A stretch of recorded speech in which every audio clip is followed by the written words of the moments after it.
Our scripturing this morning is taken from the 3rd chapter of Colossians, and I'll read verses 15 through 17. And I will invite you, when we get to verse 17, to read that with me. But now I ask you to listen. Listen for the word of God to you. Let the peace of Christ rule in your hearts, since as members of one body you are called to peace, and be thankful. Let the message of Christ dwell among you richly, as you teach and admonish one another with all wisdom, through psalms, hymns, and songs from the Spirit, singing to God with gratitude in your hearts.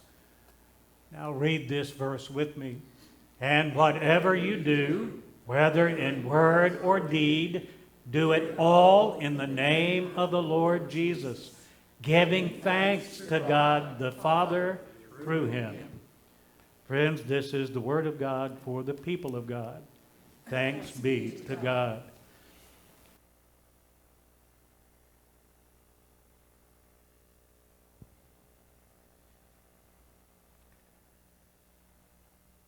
Researchers at the University of Aberdeen found that the single most important factor in life satisfaction is an overall well-being, a sense or a feeling of well-being in your life is job satisfaction. And that is more important, they found in the research, than how you feel about your family, your leisure, your health, your finances. If you're happy with your work, you are in general happy with your life. If you are miserable in what you're doing, you are usually miserable in your life. And John Maxwell said that the single most important factor in how long you live besides genetics is job satisfaction, whether you're happy with what you're doing. So work is important. It's important to you. Well, it's important to God. And work is good. But sin has invaded work, just like sin has invaded everything else, every aspect of our lives. So let's look at some of the things that sin does when it invades. We're going to look at the 7 deadly sins of work. And as I said before, this is a topical sermon. It's not an expository sermon. If you're visiting, I've done several expository. If you like those, come back, and I'll get back to that. This is topical. And those things I got you to read, they're not going to show up again, but they're key concepts. I will read other things. And this list obviously is not listed in the Bible, just like the 7 deadly sins aren't listed in the Bible. The top 2 are 2 on the 7 deadly sins. But I am suggesting they are deadly. They can hurt us. They can hurt the people around us. They're not in order. They're just there. And the first one I'm going to mention is sloth. And I love that graphic. The sin that needs no effort. You just sit back, relax, do nothing. You have accomplished that sin. That sin has invaded the workplace. It has invaded where you are. The Gallup organization did this poll, and I don't know how many people they polled. But what they discovered in their poll, the majority of people, and they're saying the majority of U.S. Americans are not happy with their job. And they have disengaged. They have kind of stopped, short-circuited, not really putting out a great deal of effort in their jobs. And they came up with a term for this that really sounds like a military term. Before I get there, let me quote Moltmann. I forgot about that one. Original sin is the presumption to be like God, and the sloth not to be like God's image on earth.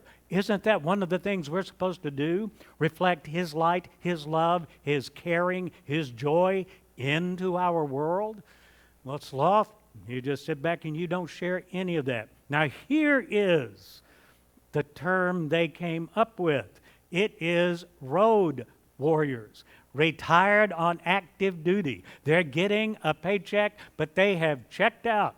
They are not really doing the work that they are supposed to be doing. There is this guy in the Bible. His name is Abraham. Have you ever heard of Abraham? Yep, one of the patriarchs, I think the first one. Remember Abraham? Well, he had a son by the name of Isaac, and he needed to find a wife for his son. And that's how they did it back then. You know, mom and dad found a wife for their kids or a husband. Well, they sent a servant out to find a wife for his son. And the servant came across this woman at a well. And her name is Rebecca.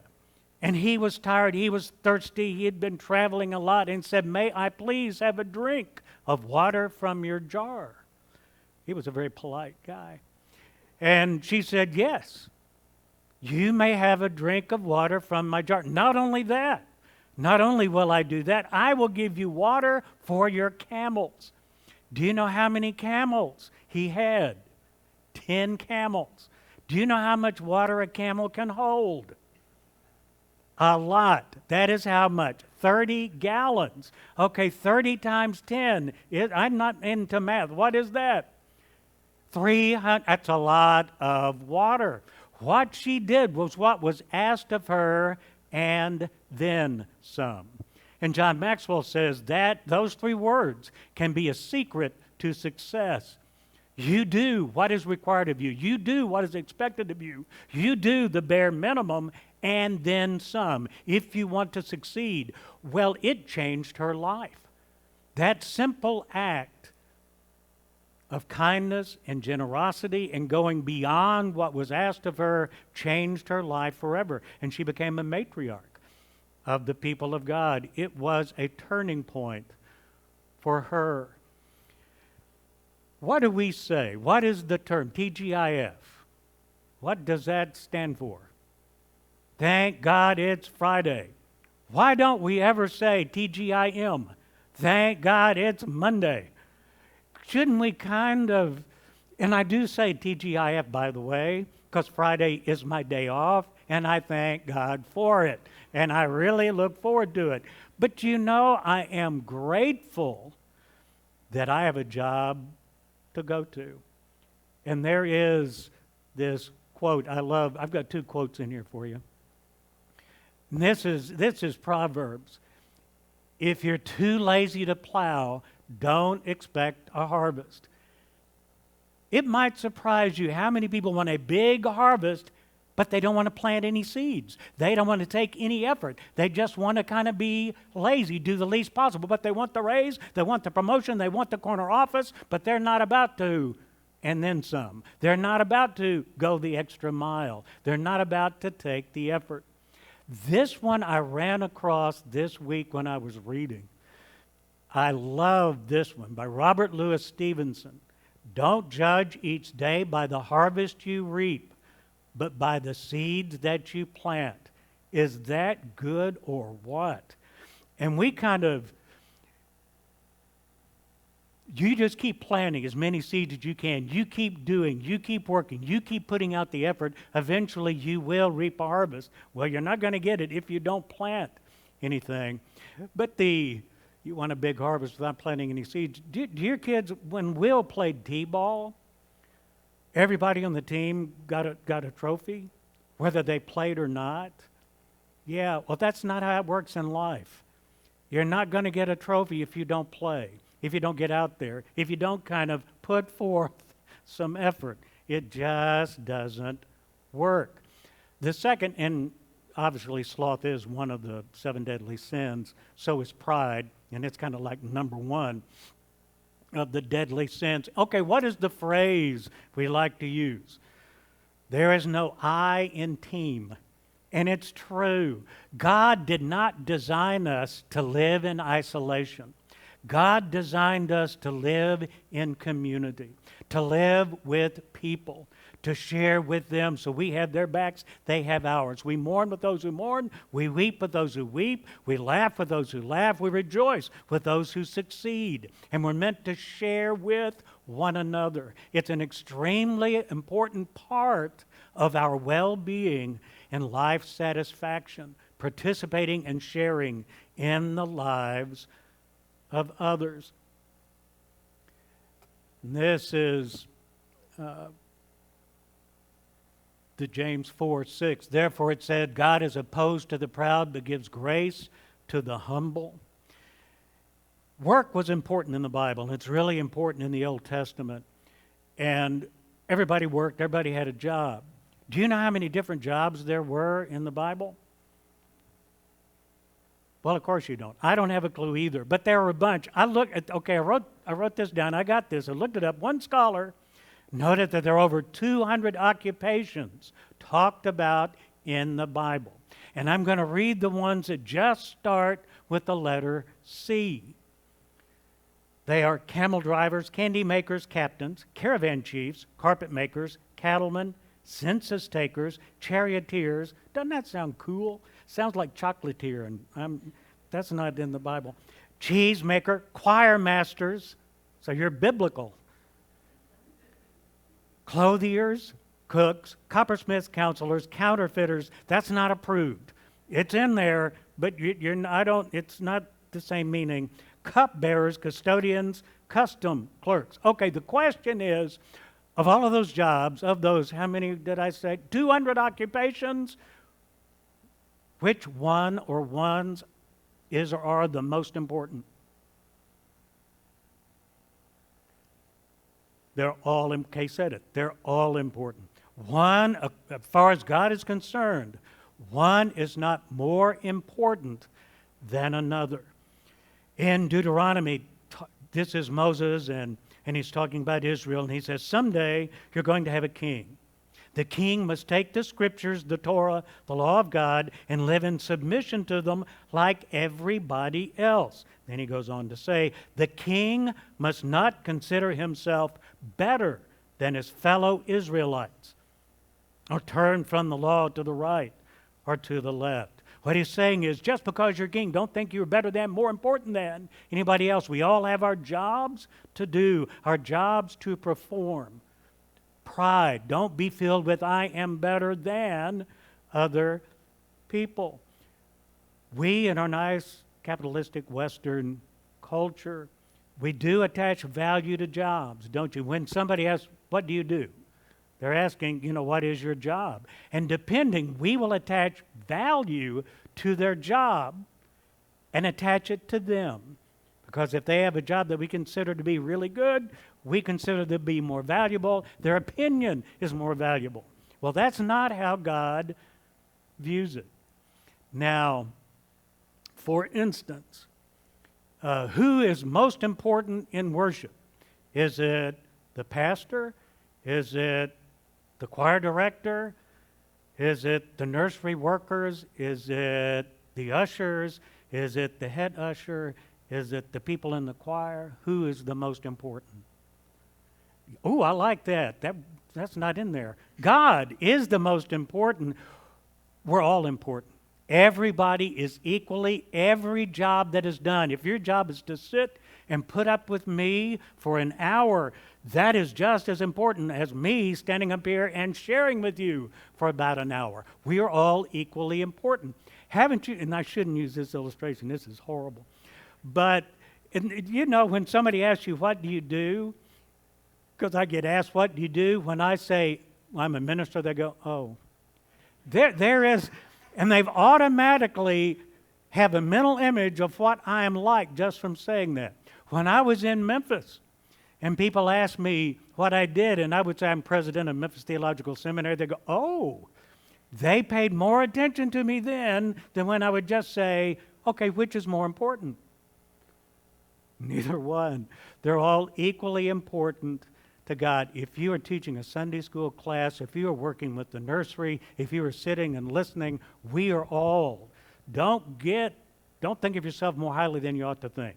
Don't get all puffed up in how wonderful you are. That is a sin. It's a sin of pride, and God is not really crazy about that sin. Okay, now I'm getting into those that aren't actually the original 7 deadly sins. But how about the sin of unethical action? I don't think there's ever been a time when we've needed training on ethics than right now. We live in a scandal-ridden world. What is the scandal du jour? What's the scandal of the day? Every day I turn on the television. Every day I listen to the news. Every time I read the news on my iPad, there's a scandal. Somebody's going to jail. Somebody's being indicted. Somebody's getting into trouble. And it's just rampant. And you're going, didn't anybody ever teach you ethics, morals, values in school, at home? Have you never heard of these things? And you get the feeling, no, I don't think it is ever, it's pride. It's back to the I. As long as it's good for me, I'm good. I don't care who I hurt, what I do, how many people I ruin with the scam that I am doing now. How many robocalls do you get a day? Yeah, me too. And you go, what? And they're all doing what? How ethical are those calls? I mean, and people are losing life savings. Okay, let me bring it down a notch and just read a few things that popped into my mind. At work, what would be unethical? How about cheating on an expense account, padding it a little bit? Lie about somebody, lying about what you did when actually somebody else did that job, or an idea. This is an idea. I fixed that bulletin board. How many of you heard me say that? I took hours to do, and then I quickly said no, and then I said no, it was Linda. I didn't do the bulletin board. But how many times it is unethical to claim credit for something you did not do because it makes you look better? You could take home office supplies. You could make inappropriate sexual comments. You could be demeaning to another person, look down on them, berate them. You could gossip about somebody knowing that it is going to hurt them. What does Paul want us to do? Living in community. He wants us, this is how he put it, to live like shining stars, soaring above reproach in a dark world. That's what we are called to do. Ephesians 4:8-28. He who steals must steal no longer, but rather he must labor, performing with his own hands what is good, so that he will have something to share with one who has need. Do you ever get to a place where your eyes just kind of go fuzzy, where you're in the wrong place in your bifocals? All of a sudden, I couldn't read that. That's kind of a scary thought. Part of this is what I shared with you before, to be a reflection of the light, the love, the presence of Christ in this world. And we do that in a lot of ways. And we can do that through our work, through what God has given us to share. Then there is the sin of idolatry. And we have made work an idol. You know, we grew up with the Protestant work ethic. Most of us did, and we have kind of deified work. Now, work is a very good thing. Sloth is a very bad thing. But you don't want to glorify, deify, make an idol out of work. What should our priorities be in life? We all know this. Everybody has this one nailed, because we have, hopefully, we've all been taught this. Top 3 priorities in your life should be, number 1, God, right? If you go to church, you know this one. Number 2, what is it? Family, relationships, those individuals that God has placed in your life. What is number 3 on the list? Job, your work. They're backwards. Most people flip that. The number 1, by what they do, their actions, the amount of time, effort, and energy they put into it. Work is number 1. Family comes into second. And we'll rationalize. Well, I'm working so hard, working weekends, working 80 hours a week for them, to provide for them. Well, no, you're not. You're doing it so you will be glorified, probably to get that corner office, to get that raise, because you've made an idol out of your work. Do they benefit from it? I hope so, but they lose, don't they? They lose your time. You're too tired of spending time with them once you get home. And you're working, and I'll get to 24/7, 365 in just a minute. But we have flipped it. Work's number 1. Then we do family, relationships, hopefully it is number two. And then God is kind of an afterthought. It's, well, maybe I'll stick this on at the end. The problem, and I hope you know the problem to that, he needs to be the foundation of everything you do, or you will not be happy. And you won't have the life satisfaction and the sense of well-being or the peace that you're searching for. If you try to find it in your job or in relationships, both of those things are good. That's not going to give it to you. It has to be God, and God has to inform those other two things if you want to have that feeling of satisfaction with your life.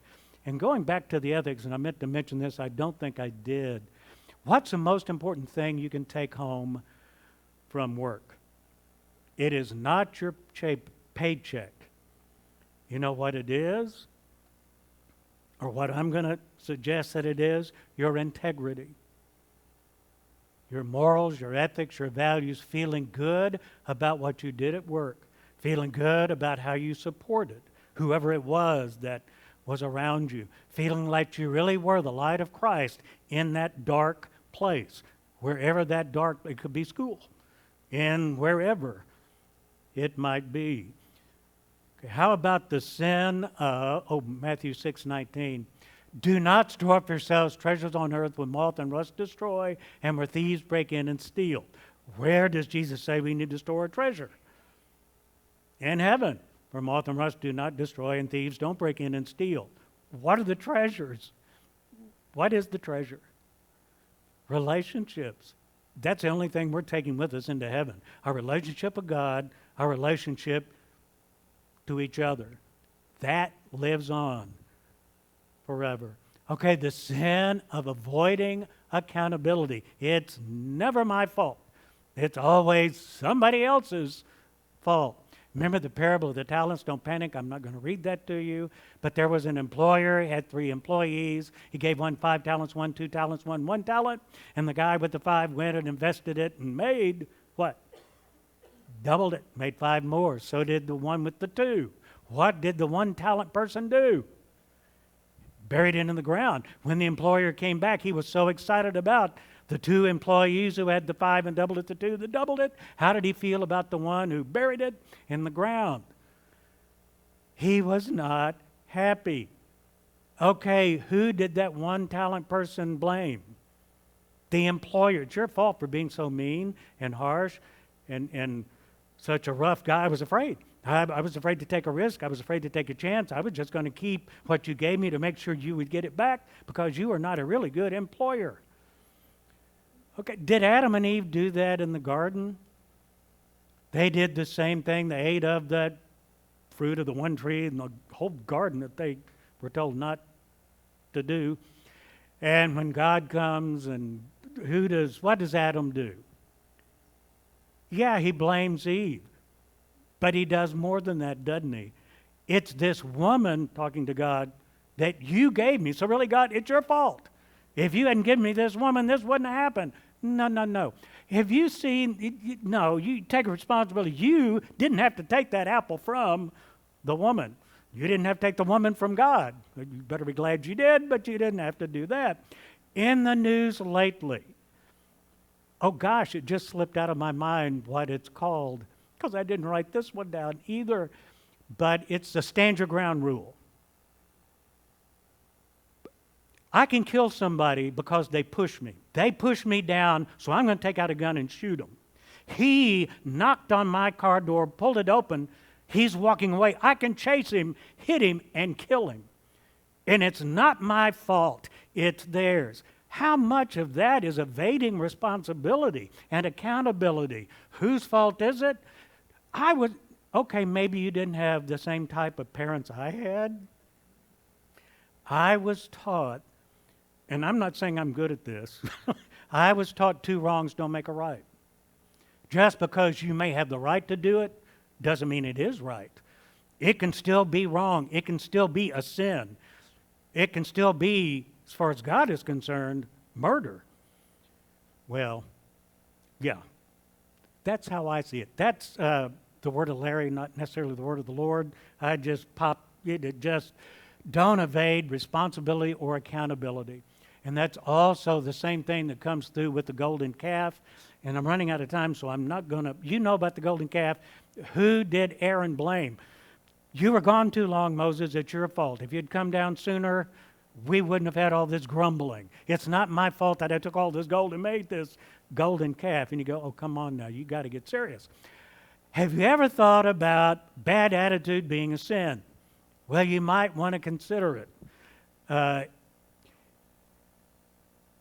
Instead of saying, I have to go into work today, think about going, I get to go to work today. I actually have something that I can do. Now, I don't always do that, by the way, but I do have a good attitude about my job. And I kind of like having my job. But in Galatians 6:7, it says, do not be deceived. God cannot be mocked. A man reaps what you sow. You have a bad attitude at work, you're not going to like your work, and they're not going to like you, and you're not going to do the and then some, and you're not going to be promoted, and you're not going to have life satisfaction or a sense of well-being in what you're doing. It is cutting off your nose to spite your face. And there are so many people that just mumble and grumble, and it does not help. Oh, I read this. Does not help. I need to finish the sentence. It sounded weird. I read this last week, and it'll end up as one of your daily devotion things. That researchers found, and this kind of mirrors something else that I read before and shared with you, when bad things happen to you, they are stored in one part of the brain, and good things that happen to you are stored in another part of the brain. And the bad things take up more space, they discovered, than the good things. And what they also discovered, what we have a tendency to do, and I like the way this person put it, these bad things are like a movie on this screen in our mind. And when we think about it, we kind of pull up a chair, we get out the popcorn and the Coke, and we sit down and we just replay that event over and over and over again.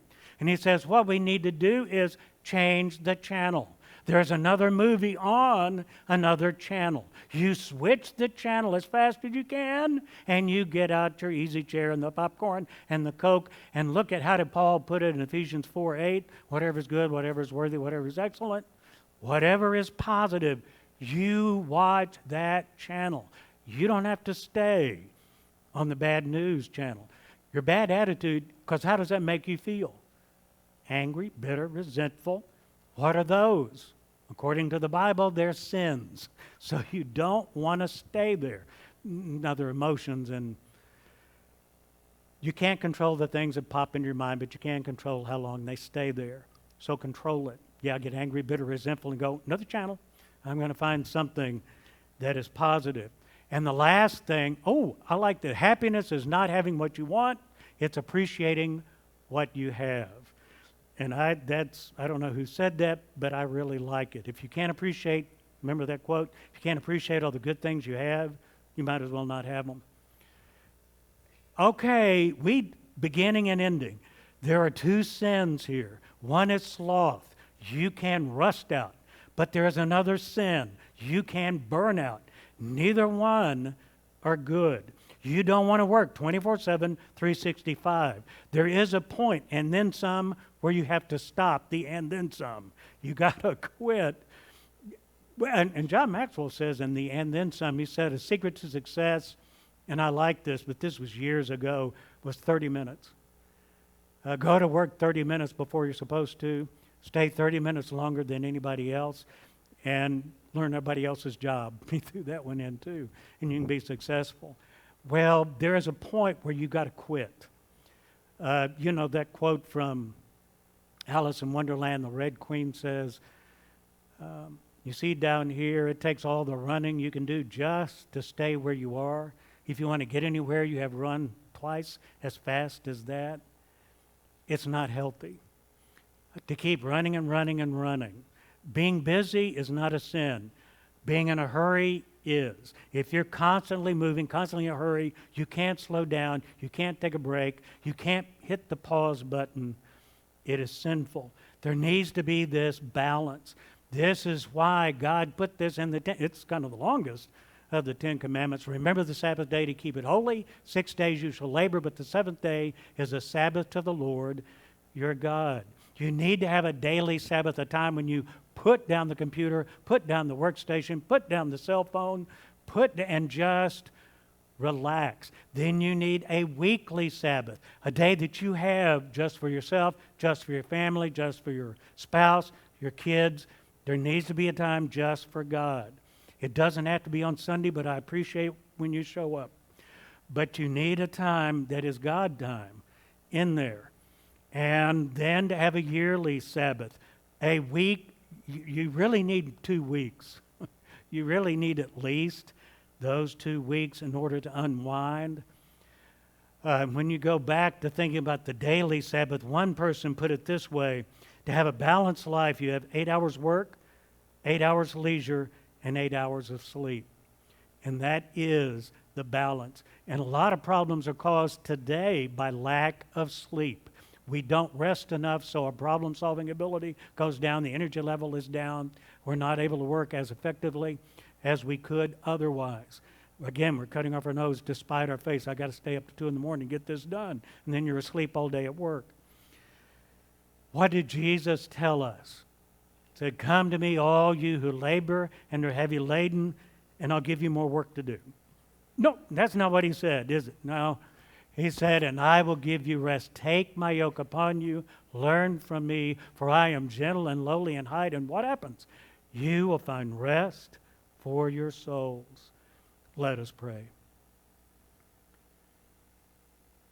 Lord Jesus, help us to learn the spiritual art of balance. Help us to balance all our activity with moments of inactivity, to balance all of our talking with moments of listening, to balance all of our serving with moments of being served, to balance all our moments of living, of loving the moments and loving people in our lives and allowing ourselves to be loved by them. Help us to know when to turn off the cell phone, shut down the computer, forget to wear a watch, and discover that we're not you. Help us to lie down in green pastures and sit beside the quiet waters so you may restore our souls. Help us to remember that this is the day that you have made, and then enable us to rejoice and be glad in it. Amen.